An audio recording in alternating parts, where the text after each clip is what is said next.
Hi guys, it's Paul Pluta on the Paul Pluta channel. I'm doing a paid review for Casper.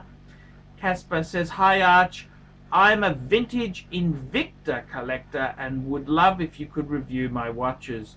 I'm also making a fan website, vintageinvicta.com, and have an Instagram account which I use to share photos. Instagram is vintage_invicta. But I would love if you could do a review of my collection. I know it's a humble collection. I don't have much money and can't buy much more expensive watches than I have. My three most special watches in the collection are an 18-carat rose gold chronograph from the 50s. I have this watch as a full set with box and papers. Great looking watch, and 37 mils, so great size. He's also got a silver trench watch from the 1920s, old but still going with its in-house movement, and a world timer from the 70s in stainless steel with a nice black dial. Any other watch that I could recommend is another watch I could recommend is a pocket watch from the 20s I had with a dial made of elephant horn, and for the movement they use blue jewels. I would love to send you pictures and more information by email. Casper. Wowzers, Casper, I didn't know you could actually collect Invicta, but it seems to be that sorry fate has happened. I gotta be completely honest with you, I don't know why would somebody do this? I've gotta be totally honest and say, what the fuck? I thought this was a gag, but I think it's, I don't think it is. I think it is actually on the money. Why would you do this? Look, I gotta be completely honest with you. I'm very sorry that I don't know whether this is something I should encourage or not, but in all honesty there, seriously, Casper, what the fuck were you thinking? That's what I want to ask you, man. What the fuck were you thinking? I must admit, the pocket watch, I like the Delphine hands on it. I gotta be totally honest with you. That is, it's kind of cool. 1950s, you say? It's kind of cool. The other thing you've got there is the Datejust blatant copy there. Yes.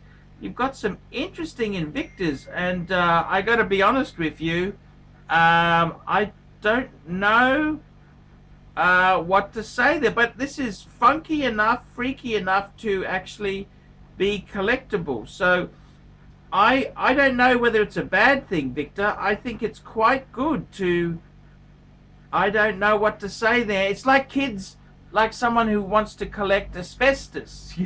No? Asbestos sheeting. Have asbestos museum. You think, oh, this is kind of bad. But hey, man, I completely get it, man. Yeah, it's very interesting. I had no idea there was any sort of interest in this sort of watch. I've got to tell you, man, I'm completely at a loss as to why you would possibly collect these sort of stuff. But hey, if it works for you, that's all that. You got to make you happy, man.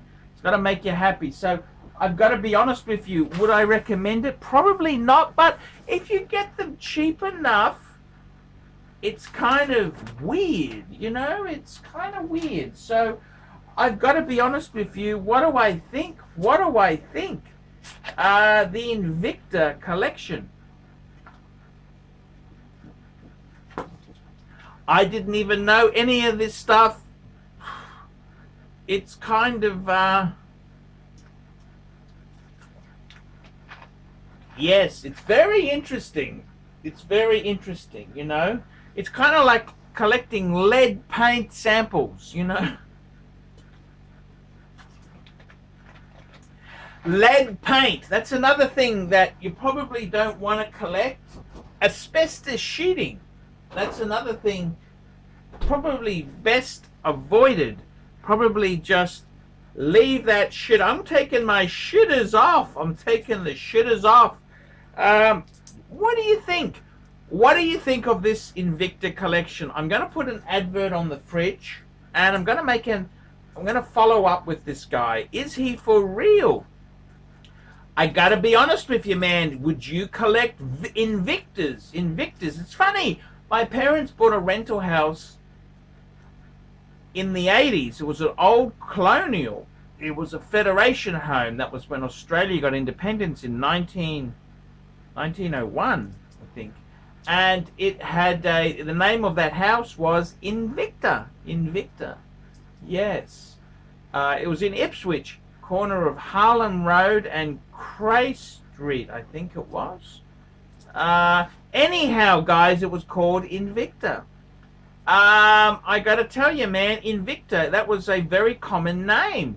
It was kind of like Marconi, you know, it was kind of Invincible, Invicta, Titanic, Gigantic, you know, that sort of era there. And yeah, look, guys, I think it's a, what do I think? Go and have a look at his, I want to say I hate him, but there's a little bit, you know, the 50s chrono, and he's got the boxes and that for them. I don't know if they'd ever be worth anything, but what a cheeky sort of thing to have. I suppose if you can find them. Yeah, Invicta now, what's Invicta become? It just became a blatant copy of Rolex design and engineering with low quality. It's kind of like if Daewoo wanted to make a Mercedes-Benz. Actually, they did. They did do that. Yes, the chairman. They had the chairman. They had the chairman. Yes, that's right. Yeah, it's very kind of tacky. I don't know if there's much interest in it, but hey, what do you say? What do I think? Hey, man, whatever makes you happy, you've got to do what makes you happy. A man's got to do what a man's got to do. Man's got to do what a man's got to do. So I can't criticize it, even though I may not necessarily approve of it. What do I think? As I said, asbestos or lead paint might be two other hobbies you may want to consider. What do you reckon, guys? The verdict's out. Go and check his Instagram out. I'll put a link down below. Tell me what you think. I'm Paul Pluta.